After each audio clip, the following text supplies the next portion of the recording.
ఏది నువ్వు సంచిలోంచి బయటికి తీస్తావో అప్పుడు నువ్వు రాజువి అని తపాలా తెచ్చేటటువంటి ఉద్యోగి గురించి వారి సమున్నతత్వానికి తగినట్టుగా ఆయన చెప్పారు దేవరకొండ బాలగంగాధర్. అలాగా అందరూ కూడా కార్యక్రమాలు విని చక్కటి అభిప్రాయాల్ని చిక్కగా రాసి పంపించారు.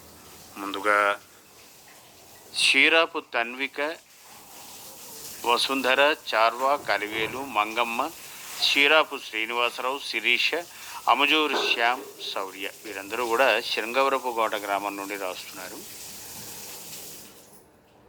25వ తేదీన ఉదయ సమీరాలు మీరు ప్రసారం చేసిన నేటి మాట. ఇది మెయిల్ కదా, అంత వేగంగానూ అందింది, అంత చక్కగాను త్వరగాను స్పందించారు. మార్కోని గురించి, మలేరియా దినోత్సవం గురించి మంచి విషయాలు చెప్పారు, అభినందనలు అంటున్నారు. కనులలో నీ రూపం, మనసులో నీ గీతం పాట చాలా బాగుంది. ఆరోగ్యమే మహాభాగ్యంలో డాక్టర్ పరమాత్మ రంగనాయకులు గారు చక్కటి విషయాలు చెప్పారు. మంచి ప్రశ్నలు వేసి మంచి విషయాలు రాబట్టిన వారికి, వెంకటేశ్వర గారికి అభినందనలు అంటున్నారు. మీకు కూడా కృతజ్ఞతలండి.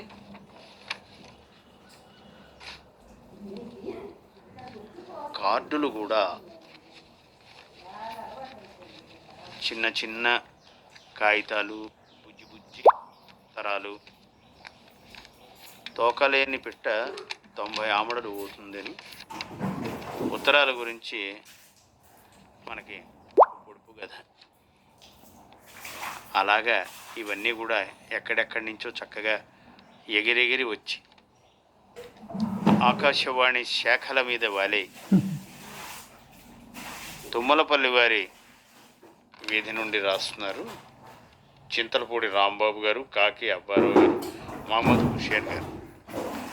సోమవారం అంటే 21వ తారీఖు రాత్రి 9:45కి మీరు ప్రసారం చేసిన కార్యక్రమం చాలా బాగుంది, లైవ్ విన్యాసం. అదే రోజు రాత్రి వీణావాదనం కూడా చాలా బాగుంది, ఆనందించాం. 22 ఉదయం 9 గంటలకు డాక్టర్